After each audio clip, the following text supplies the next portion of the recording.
வையத்து வாழ்வீர்கள், நாமும் நம் பாவைக்கு. செய்யும் கிரிசைகள் கேளீரோ பாட்கடலுள். பையத்து இன்ற பரமன் அடிபாடி. நெய்யுண்ணோம் பாலுண்ணோம் நாட்காலே நீராடி. மையிட்டு எழுத்தோம் மலரிட்டு நாம் முடியோம். செய்யாதன செய்யோம் தீக்குறளை சென்றோதோம். ஐயமும் பிச்சையும் ஆந்தனையும் கைகாட்டி.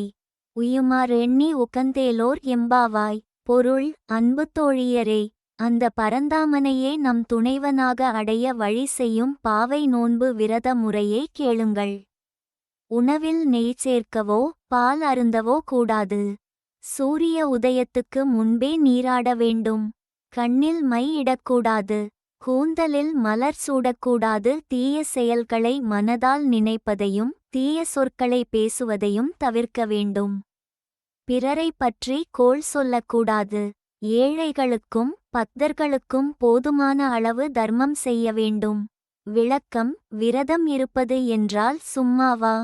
உணவு கட்டுப்பாடு மட்டுமல்ல, மனதையும் கட்டி போடச் சொல்கிறாள் ஆண்டாள்.